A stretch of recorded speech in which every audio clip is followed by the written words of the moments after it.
African Americans and the vote. Tonight's honorees are Bishop William Barber II, the Honorable Karen Bass, Reverend Amos C. Brown, Alice A. Huffman, the Honorable Willie Brown, Dr. Adrian Dove, the Honorable John Lewis, and the Honorable Sebastian Ridley Thomas.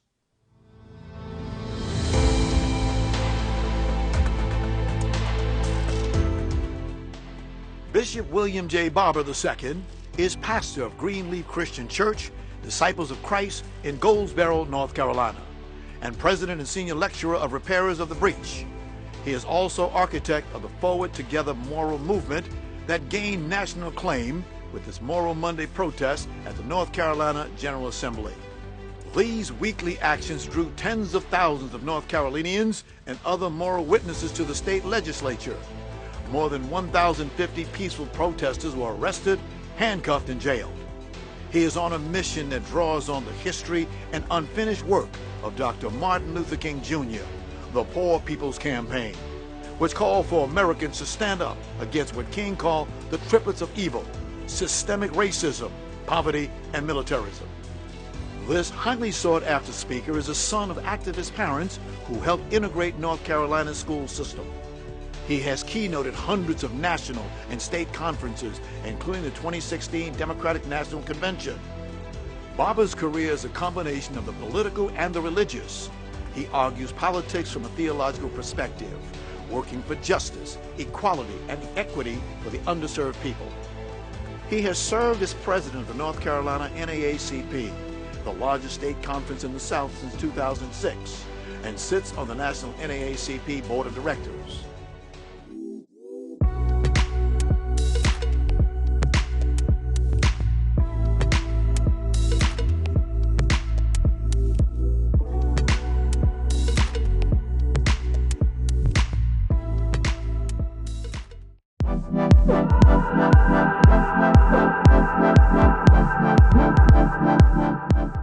Congressmember Karen Bass was re-elected to her 5th term, representing the 37th Congressional District in November 2018.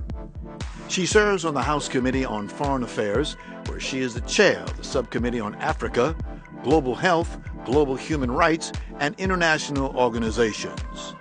As a member of the House Judiciary Committee, Congressmember Bass is also working to craft sound criminal justice reforms, as well as protect intellectual property rights infringement that threaten the economic health of the 37th District. Congressmember Bass also serves as the chair of the Congressional Black Caucus. In response to the crisis that was gripping inner-city America, Congressmember Bass started and ran the Community Coalition, a community-based social justice organization in South Los Angeles that empowers residents to become involved in making a difference. Through her leadership at the Community Coalition, Congressmember Bass worked to address the drug and violence epidemic and to engage community residents in addressing the root causes of injustice while working to assure voter education and registration. In an effort to be responsible to the people in her district, Congressmember Bass created the Congressional Council, which provides an opportunity for constituents to learn firsthand about the issues in Congress and how to become involved in the legislative process. The council, composed of all volunteers, seeks to engage other district residents in public policy, both domestic and internationally. Prior to serving in Congress, Congressmember Bass made history when the California Assembly elected her to be its 67th Speaker, catapulting her to become the first African-American woman in U.S. history to serve in this powerful state legislative role.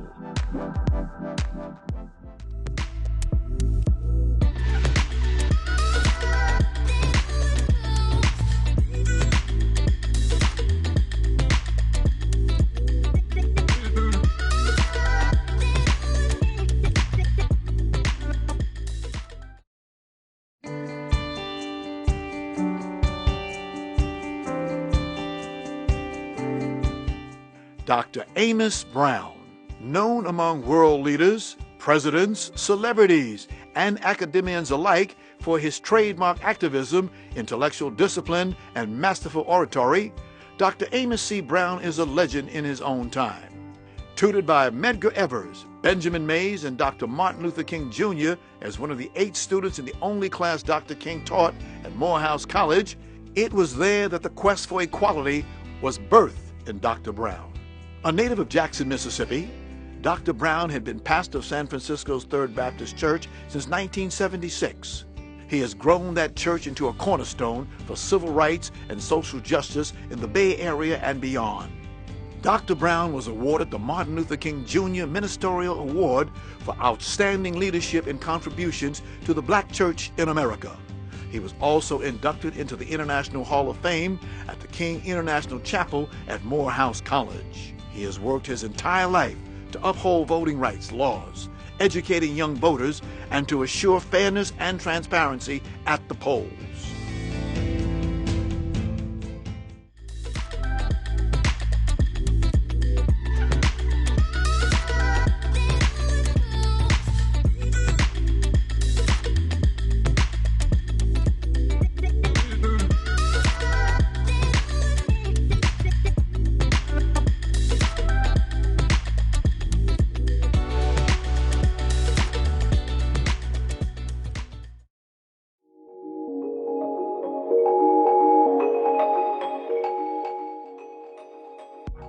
Alice A. Huffman began her tenure as president of the California-Hawaii State Conference of the NAACP in January 2000.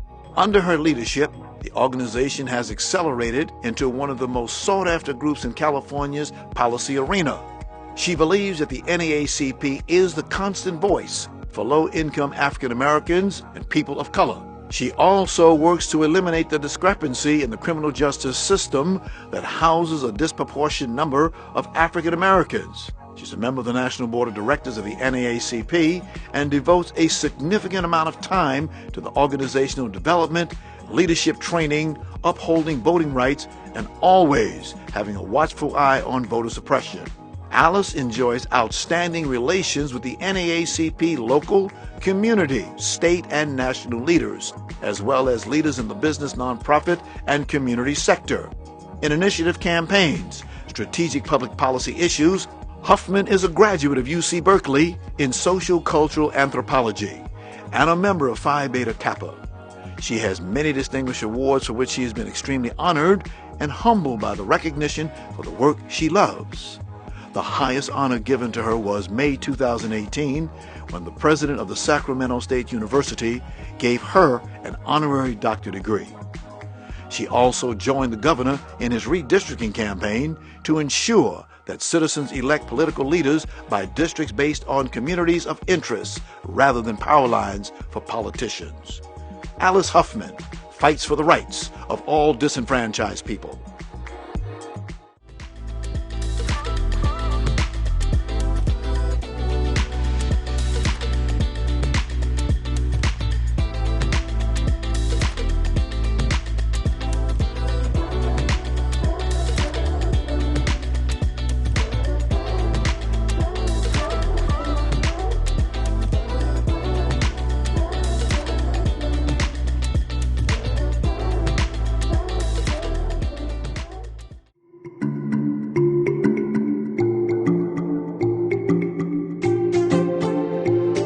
Willie Brown served over 30 years in the California State Assembly, spending 15 years as its Speaker. Brown's long service in the Assembly and his political connections, his strong negotiation skills, combined to give Brown nearly complete control over the California legislature by the time he became Assembly Speaker. He later became mayor of San Francisco and was the first African American to hold that office. He served for 2 terms as mayor.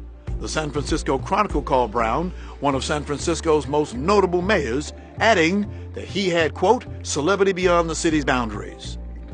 Born in Mineola, Texas, Brown graduated from San Francisco State University in 1955 and earned a J.D. from the University of California Hastings College of the Law in 1958.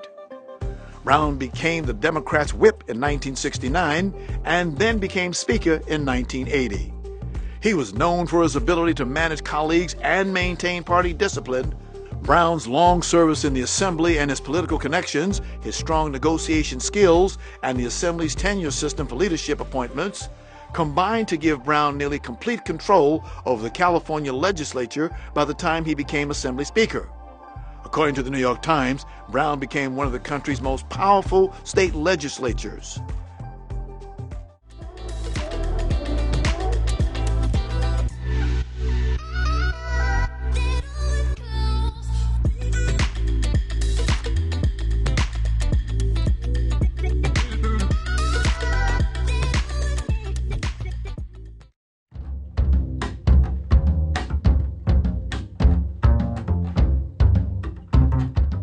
I'm Dr. Adrian Dove, Chairman of the California Congress of Racial Equality, known as CORE-CA, all caps. CORE-CA is the sponsor of the annual Martin Luther King Parade, and I'm president of that committee, president and CEO of that committee. And we've been doing this parade that's been running for 35 years, and I've been running it for the past 10 years. One afternoon, I went to the Coliseum to hear Martin Luther King speak, and I was impressed. I found out when he was meeting again through some friends that were in CORE, and I went to Second Baptist Church, and I heard him speak, and he was signing books afterwards. The woman I was sitting next to, I mentioned her, I sure would like to talk to him, and my intention was to convince him that violence should be part of his tool chest. And so she laughed and said, "You're going to convince Dr. King that violence should be an alternative to his package, included in his package." And she said, "Well, let me do this." She arranged for me to meet with him personally in the basement of Second Baptist. It was a night that changed my total life. Some of the questions that I had right away, like everybody else, is to Dr. King, what is the relationship between you and Malcolm X? And he said, "Malcolm and I want exactly the same thing. We want equality and justice for black equal to white and for everybody else." He said, "I have some questions for you now." And I said, "Yes, sir."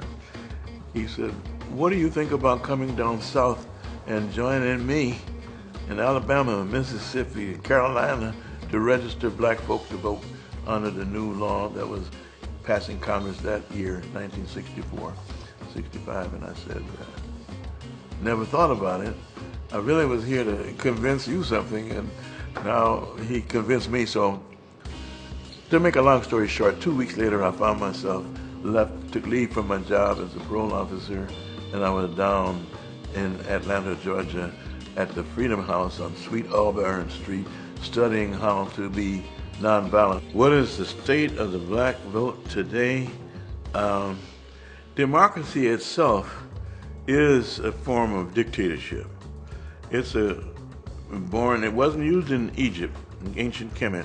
It was born in Greece and in Rome, and in both situations, it was built on slavery and women not voting.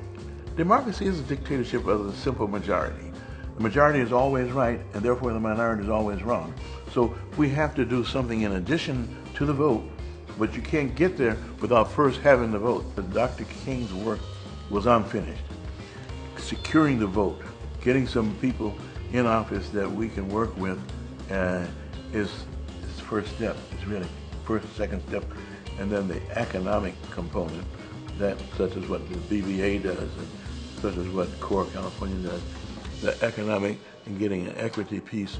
And it wouldn't have been achievable without getting the vote, and without getting representation. But that's the first step, is how I see it.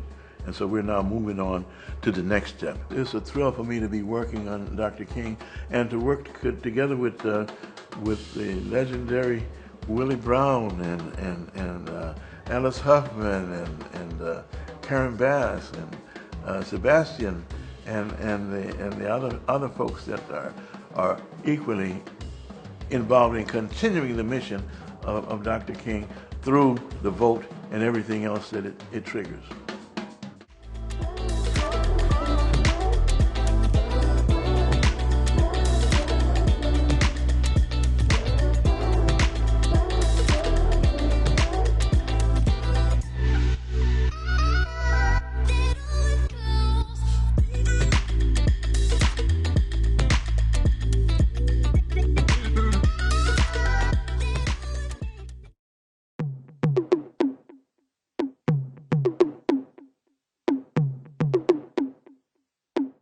The Honorable Congressman John Lewis.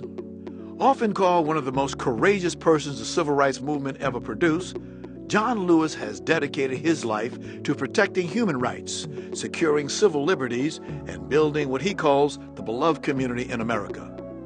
His dedication to the highest ethical standards and moral principles has won him the admiration of many of his colleagues on both sides of the aisle in the United States Congress. As a young boy, he was inspired by the activism surrounding the Montgomery bus boycott and the words of the Reverend Martin Luther King Jr., which he heard on radio broadcasts. In those pivotal moments, he made a decision to become a part of the civil rights movement.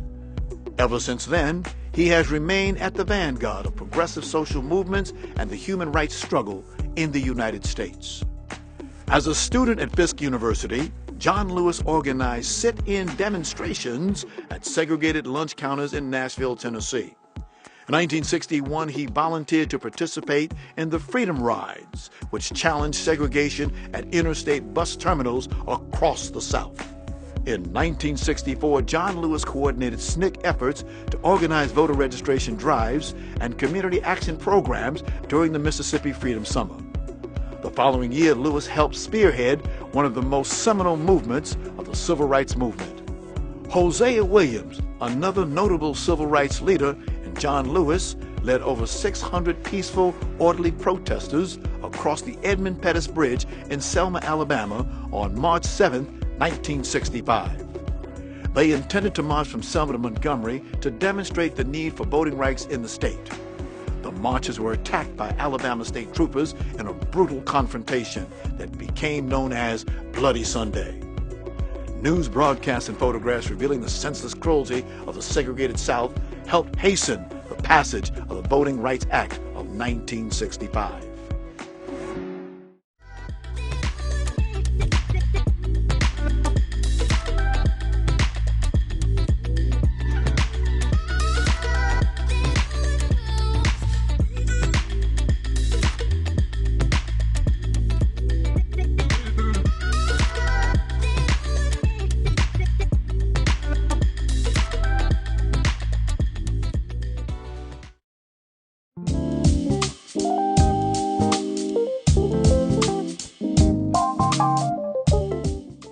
I'm Sebastian Ridley Thomas, a son of South Los Angeles, born and raised in this lovely area.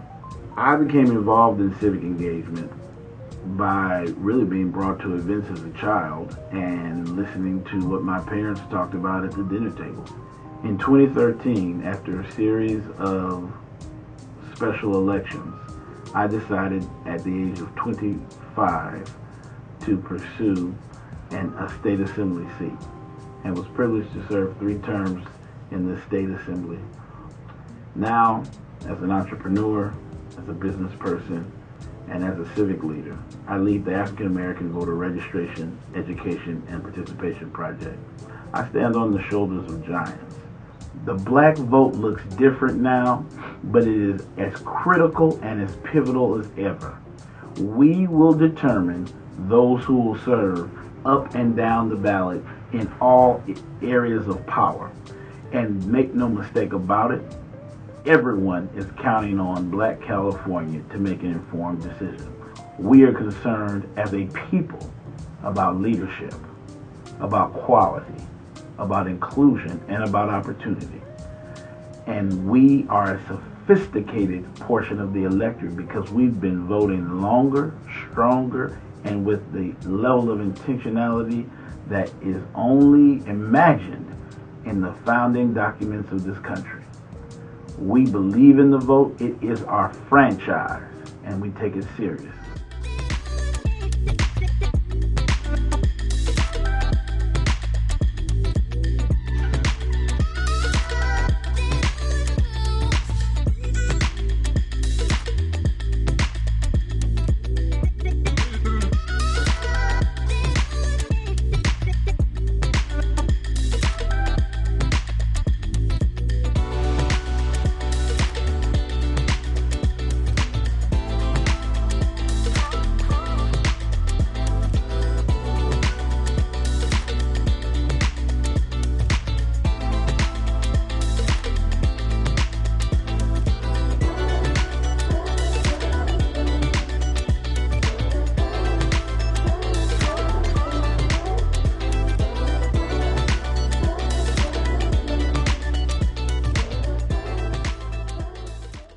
Founded in 1970, the Black Business Association, headquartered in Los Angeles, the oldest active ethnic business organization in the state of California, has been committed to ensuring that African American and other diverse business owners benefit from our advocacy efforts to impact, improve, and implement policy that improves access to contracting and procurement opportunities with the public and private sector, in addition to providing access to financial resources. The Black Business Association is a 501c3 nonprofit organization.